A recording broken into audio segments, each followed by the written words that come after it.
Today we have the most controversial mod I'll ever be installing on my G80 M3, and it's sitting in the box right there. And now, why is it controversial? Well, if it wasn't obvious by the title and the thumbnail, I'll answer that in a moment. But anyways, what's up YouTube? Welcome back to the channel and welcome back to another video. Since it is so nice out, I decided to finally install this controversial mod that I've actually had for a couple months now. I can't even remember when I bought this. Like, I actually think it was like 5 months ago, back in December. It is currently April. So I'm not gonna waste any time. We're gonna get right to the installation. I'm gonna show you guys exactly why I think this is pretty controversial. Again, I might have spoiled it in the title and the thumbnail already, but just in case I didn't, these here are LCI designed taillights for the M3. Now, why is that controversial? Because that's a common retrofit on a lot of BMWs and other cars.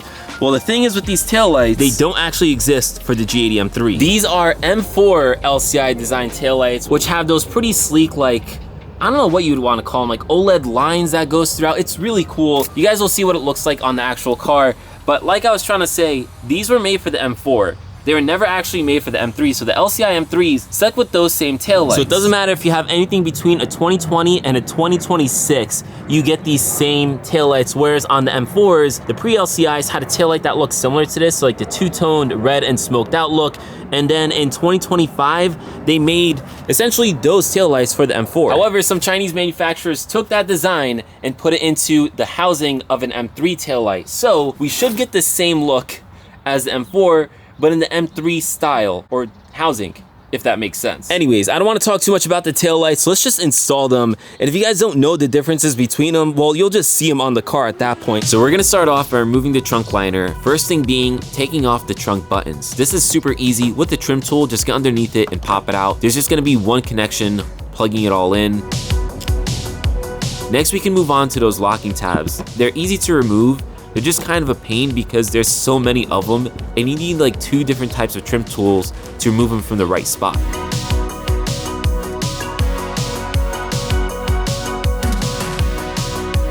Don't forget, there's some of those locking tabs on the side of these plastic pieces covering the hinges as well. Just make sure you remove those so we can remove the entire plastic piece. Once you remove the locking tabs, you still have to unbuckle them from the back. You can do that by squeezing it together from the top. The same technique I find doesn't work for the bottom, so just use a trim tool to help get it out of there.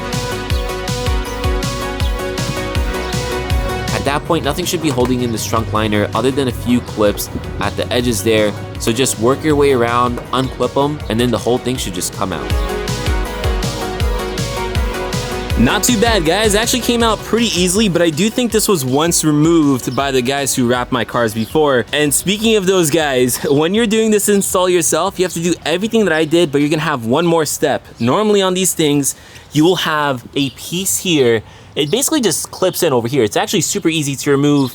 It has something about BMW roadside. You guys will see it in your car. Mine doesn't have it. I actually think it's somewhere in my trunk over here, but I'm not gonna go looking through this mess. But yeah, basically the guys who wrapped my car, they definitely removed this because they broke that piece and it doesn't stay on. So not the end of the world. It is what it is. But if you guys are doing this yourself, keep that in mind. You'll have one more step, but it's an easy step. So that was actually the part that I thought was gonna take the longest and be the hardest. So I feel like everything else should be pretty easy. I shouldn't speak too soon.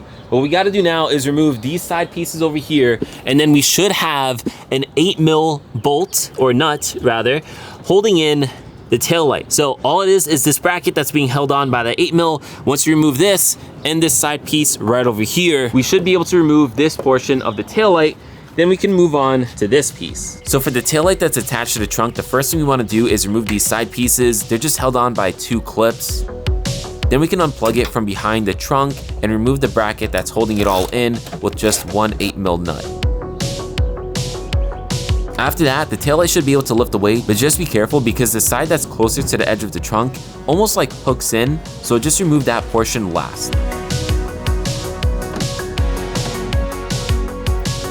Then obviously when installing the new one, you want to do it the reverse way, but unfortunately, I was still having some issues. So I'm not surprised by this, and neither should you guys be, but we have our first issue with these taillights, and that's fitment. So when you're installing these, you have to keep in mind that it first clips on over here, like it kind of hooks in, and then it goes down. But for me, guys, it was not going down. Like I had to force it down and then tighten it with the bracket and the nut, so that way it just like stays as much as possible. Even still, you guys can see there is a massive gap here compared to the original, which has virtually no gap, of course. Again, here's another look at that gap. Now there is some like insulation stuff. I'm wondering maybe if I even push it down. No, see, it's just not going. I tried as much as I could. And then let's see over here, what's the gap like compared to the original? Yeah, I mean, you guys can actually see better than I, because I'm trying to like tippy toe right now. That's at least not too bad, and we'll get a better look once the trunk is actually down. But yeah, guys, first issue, but I mean, come on, we all saw this coming, right? Anyways, for the sake of getting this video out, we're gonna keep on pushing through. We're gonna install this portion of the tail light, and then we'll move forward. By the way, you guys might have noticed the lights are actually on, because I just wanted to confirm that it does work, because they're supposed to be plug and play, but who knows? But yeah, if you guys didn't notice already, they do at least work. So that's a win, right? A win's a win. Oh my God. You're totally right, Filming Eamon. Now to move on to the second part. We just want to remove this piece of the trunk, which attaches by a couple clips. Just start from the back first, lift away because the bottom portion hooks into the car. Next, we can move on to the two nuts that's holding it in. Unfortunately though, my ratchet did not fit in that tight space, and I didn't have the right wrench size, so I had to go ghetto and use a plier. The next thing we want to do is pull away the trunk liner so we can get to the last nut. Similar to the other trunk liner, it's just held on by a whole bunch of locking tabs.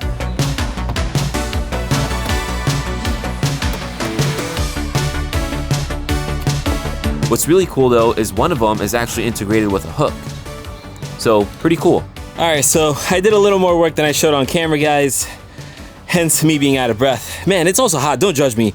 Anyways, I ended up removing this piece over here. It's right down there, so that way I can get this piece a little more out. So that way we can reach this annoying nut inside there. This is probably gonna be very hard for you guys to see, and I apologize for that. But just trust me on this one, there's gonna be a nut. If you stick your hand, oh, did I just break something? Oopsies. All right, I'm gonna try my best here, guys, to show you, but hopefully you can see the nut in there. I think that's the one. I can't even tell if that's the right one on camera, but I'll confirm with you guys. I'm pretty sure that one, like by the spring, is it, if you can see it. A few moments later. That was one of the most annoying nuts in my life. Pause. Anyways, that's all removed. Now I believe we should be able to just remove the tail light. We're obviously gonna have like a connection in here somewhere, so we just have to be careful not to just yank away. But yeah, there it is right there. It looks like it has a locking tab. Maybe we just pull that away, and then the tail light should be fully removed. Looks like you're right, Filming Eamon. So just undo the locking tab, which is that red piece right there, press it in to unclip it, and wiggle it away.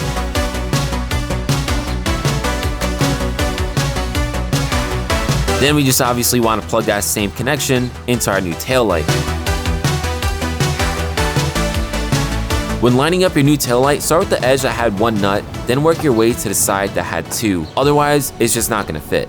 All right, guys, so this turned out to be a much more annoying install than I expected. Honestly, just because I've been disorganized. My trunk was a mess, so I like lost the parts in there. It was annoying, but anyways, I did finish the one side. So you guys let me know what you think down in the comments. What do you prefer, the LCI design or the pre-LCI?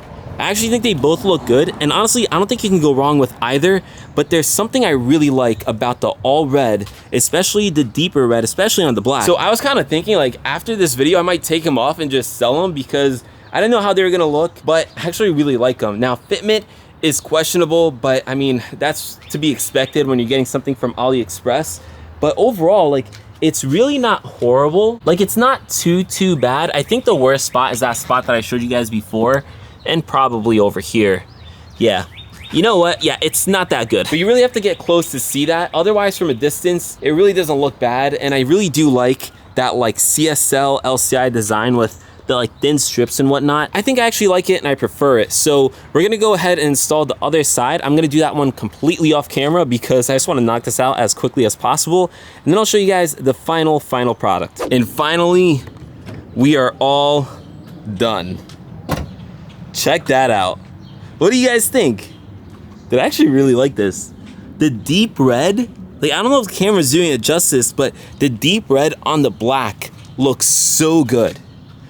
Yeah, I'm really liking this, guys. If you're wondering why one side is on and not the other, it's because the whole parking light thing, I gotta figure out a way to make them both turn on, but this is it, guys. This is the final product. I guess I was just clicking the wrong button, so both of them are on now. But yeah, guys, this is it. I actually think it looks really good. Now, I'll be honest with you, fitment is pretty bad. It's not something you're gonna notice from a distance. Like, you guys probably can't even notice it from here. However, when you get like relatively close, you can definitely notice it. If that's something that's gonna bother you guys, don't do this mod, because there's not many people who make these lights, like legitimate companies. So it's probably gonna be tough to get some good fitment. But other than the fitment, it does look really good. Now, I will say the quality of things is probably not up to par as the OEM, but again, that's something we expected. So if you like get close to it, if you touch it, it doesn't feel as like hefty, and I don't know, like you can kind of sometimes just feel the quality in something. It doesn't feel that way, but it at least looks good from a distance. So I personally like it. I'm gonna keep them at least for a little while until I get sick of them or until I find something better.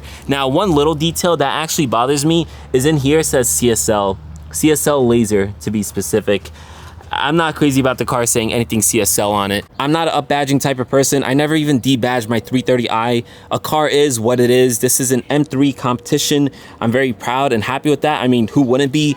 But I do not like the fact that it says CSL, but at least it's very small, and you know, not many people are gonna see it. So I don't know, I might still get roasted for that, but it is what it is. It's so minor. But yeah, guys, this is pretty much it. I'm not gonna lie, guys, I keep on looking at this and I really like it. Like, from a distance, this looks so good. It is literally exactly what I envisioned. So hopefully someone makes a better quality set of these. If they do, I'll definitely get them, but in the meantime, these are gonna have to do. I mean, just look at that. That looks so good. But anyways, with that said, guys, this video's pretty much done. I'll catch you in the next one. Peace.